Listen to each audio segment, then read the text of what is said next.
Hello friends and everyone, welcome back to our new video. তো কেমন আছেন আপনারা সকলেই? আশা করি আপনারা সকলেই খুব ভালো রয়েছেন। তো আজকের ভিডিওতে আমরা জানবো যে মেষ রাশির জাতক জাতিকাদের জন্য শনি মাস পর্যন্ত কীরকমটা প্রভাব ফেলবে।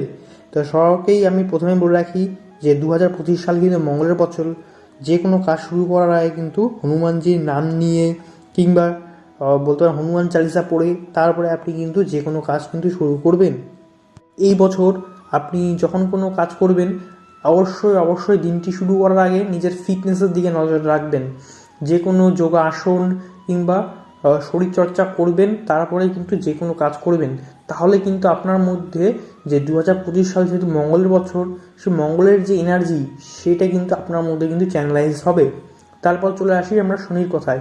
শনি কিন্তু বর্তমানে কিন্তু আপনাদের একাদশ ঘরে কিন্তু অবস্থান কিন্তু করছে। তো একাদশ থেকে কিন্তু আমরা ফ্রেন্ড সার্কেল, তারপরে কিন্তু ইচ্ছা আশা আকাঙ্ক্ষা কিন্তু বুঝি। তো এই সময় কিন্তু এরকম হতে পারে যে ফ্রেন্ডসদের সাথে কিন্তু মেশা কিন্তু কম হয়ে যেতে পারে, এবং যে সমস্ত ইচ্ছা বা আকাঙ্ক্ষাগুলি আপনার মধ্যে রয়েছে সেগুলি কিন্তু পূর্ণ হতে কিন্তু প্রচুর কিন্তু টাইম লেগে যেতে পারে। এই জিনিসগুলি কিন্তু আপনি লক্ষ্য করবেন। শনি যেহেতু চ্যালেঞ্জ বোঝায়, তো ইচ্ছা আশা আকাঙ্ক্ষা অবশ্যই পূরণ হবে, কিন্তু সেটার জন্য কিন্তু প্রচুর কিন্তু চ্যালেঞ্জ কিন্তু ফেস করতে হবে, এবং সেটি কিন্তু পাওয়ার জন্য কিন্তু প্রচুর কিন্তু হার্ডওয়ার্ক কিন্তু আপনাকে কিন্তু শনি কিন্তু এই সময় কিন্তু করাবে। তাহলে কিন্তু আপনি কিন্তু আপনার যে অ্যাচিভ বা যেটা ইচ্ছা যে আমি এটা অ্যাচিভ করব, সেটি কিন্তু অবশ্যই তারপরে কিন্তু আপনাকে শনি কিন্তু দেবে। নাহলে কিন্তু শনি কিন্তু এখানে কিন্তু একটু কিন্তু নেগেটিভ ফলই কিন্তু দেবে, যদি আপনি হার্ডওয়ার্ক এবং অনেস্ট পার্সন যদি না হয়ে কর্ম কিন্তু করেন। তাহলে কিন্তু আপনি কিন্তু এই জিনিসগুলি লক্ষ্য করবেন। এবং শনি যেহেতু বলতে পারেন তার তৃতীয় দৃষ্টি ফেলেছে আপনাদের লগ্নে, তো লগ্ন থেকে আমরা কি বুঝি যে লগ্ন কিন্তু দেখে আমরা বুঝি পার্সোনালিটি, লোকটার মধ্যে যে কনফিডেন্স, এইগুলো জিনিস কিন্তু বুঝি। এই সময় কিন্তু আপনার কিন্তু কনফিডেন্স লেভেল কিন্তু শনি কিন্তু কম করে দিতে পারে, এবং যদি এটা হয় তাহলে ভাববেন শনির কিন্তু নেগেটিভ এফেক্ট কিন্তু আপনাদের উপরে কিন্তু পড়ছে। আপনি দেখবেন যে এই সময় যে কোনো কাজ যখন আপনি করবেন, এই সময় বিশেষ করে তখন কিন্তু একটু ভাবনা চিন্তা করে তারপরে কিন্তু কাজটি করবেন। তার কারণ আপনারা সকলেই জানেন যে মেষ রাশির জাতক বা জাতিকারা কিন্তু মঙ্গলের দ্বারা রুল হয়, এবং মঙ্গল কিন্তু প্ল্যানেট অফ অ্যাকশান। মঙ্গল কিন্তু যে কোনো কাজ করার আগে কিন্তু অ্যাকশান নিয়ে নেয়।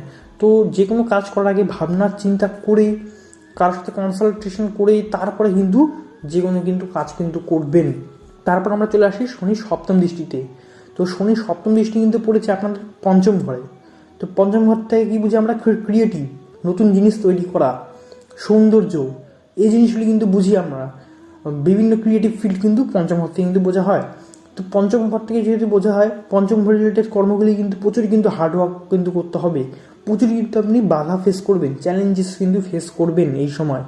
এবং আপনি তো এটাও দেখতে পারবেন শনি বিশেষ করে কিন্তু ঐতিহাসিক বা পুরাতন জিনিসগুলি কিন্তু বেশি ভালোবাসে। তো পুরাতন কোনো জিনিস ইনভেন্ট কিংবা বলতে পারেন যেমন কোনো আর্কিটেকচার, এই সমস্ত জিনিসগুলি কিন্তু যারা করে, যারা এই প্রফেশনের সাথে যুক্ত, তারা কিন্তু এই সময় কিন্তু বিশাল কিন্তু সাকসেস কিন্তু দেখতে পারবেন। ধরে নিন মাটির ভিতরে কোনো মন্দির রয়েছে, তারা এরকম কোনো মন্দির খুঁজছে, তো তারা কিন্তু এরকম কিন্তু অবশ্যই কিন্তু এই সময় কিন্তু তারা কিন্তু খুঁজে পাবেন। যারা হিস্টোরিক কিংবা ঐতিহাসিক জিনিসের সাথে কোনোভাবে যুক্ত রয়েছেন, তারাও কিন্তু এই সময় কিন্তু নতুন জিনিস কিন্তু ইনভেন্ট করতে পারবেন। এই জিনিসগুলি কিন্তু লক্ষ্য করা যায়। এবং শনির যে দশম দৃষ্টি রয়েছে, এটি শনি বিশেষ করে কর্মের দৃষ্টি ধরা হয়। তো শনির দশম দৃষ্টি কিন্তু আপনাদের কিন্তু 8th হাউসে কিন্তু পড়েছে। 8th হাউস থেকে আমরা কি বুঝি? গুপ্তবিদ্যা, গভীর জ্ঞান কিংবা বিভিন্ন তন্ত্র মন্ত্র জ্যোতিষ সাধনা কিন্তু এই ঘর থেকে কিন্তু আমরা বুঝি। তো এই সময় যারা আধ্যাত্মিকতা লাইনে রয়েছেন কিংবা তন্ত্রবিদ্যা কিংবা অ্যাস্ট্রোলজার কিংবা বলতে পারেন গুপ্তচর হতে চান, তাদের জন্য কিন্তু এই সময় কিন্তু খুবই ভালো সময়। এবং তন্ত্রমন্ত্র এই সময় কিন্তু অবশ্যই করলে কিন্তু সাকসেসও কিন্তু দেখা দেবে। শনিদেব যদি পজিটিভ ফল কিন্তু আপনাদের কিন্তু দেবে। এবং তার জন্য আমি তো বললামই, হনুমান চালিসা অবশ্যই পাঠ করবেন। অবশ্যই নিজেকে কোনো খেলাধুলা কিংবা অ্যাথলেটিক কিংবা শরীরচর্চার মধ্যে যুক্ত রাখবেন, যাতে আপনার মধ্যে 2025 সাল যে মঙ্গলের বছর, সেটির যে পাওয়ার বা এনার্জি, সেটি যাতে আপনার মধ্যে চ্যানেলাইজ হয়, এই জিনিসটি কিন্তু আপনি কিন্তু লক্ষ্য রাখবেন। এবং শনি যাতে আপনাকে সবসময় ভালো ফল দেয় তার জন্য সবসময় হনুমান চালিসা পড়ে তারপরে কিন্তু যে কোনো কাজ শুরু করবেন। এবং আপনারা কিন্তু শনি যদি আপনাদের বেশি যদি খুব খারাপ যদি এফেক্ট ফেলে, যদি আপনারা দেখতে পাচ্ছেন যে না শনি আপনাদের উপর খুবই খারাপ ফেলছে প্রভাবটা, তো যে কোনো জায়গায় বা যে কোনো জিনিসে আপনি নীল বস্ত্র বা নীল জিনিসটা কিন্তু ব্যবহার করা কম করে দিন। যে কোনো জায়গায় নীল জিনিসটা কিন্তু যতটা সম্ভব ততটা কম ব্যবহার করার চেষ্টা করবেন, তাহলে কিন্তু দেখবেন আপনার জন্য কিন্তু এটি কিন্তু অনেকটা মঙ্গলদায়ক হবে। এবং শনি যেহেতু দশম দৃষ্টি আমরা অষ্টম ঘরে পড়েছে, তো অষ্টম ঘরটা আপনারা সকলে জানেন একটু তাও নেগেটিভ বা মৃত্যুর ঘরও আপনারা বলি। তো শনিবার দিন অবশ্যই নীল জিনিসটা কিন্তু অ্যাভয়েড করার চেষ্টা করবেন। এবং শনিবার দিন অবশ্যই কিন্তু আপনারা সকলেই শরীর স্বাস্থ্য কিন্তু ঠিকঠাক রাখার চেষ্টা করবেন। তো কেমন লাগলো আজকের ভিডিওটি? আশা করি আপনাদের সকলেই খুব ভালো লেগেছে। যদি ভালো লেগে থাকে তাহলে একটি লাইক দিবেন, চ্যানেলটিকে সাবস্ক্রাইব করবেন এবং দেখা হচ্ছে পরের ভিডিওতে। আজকের মতো বিদায়।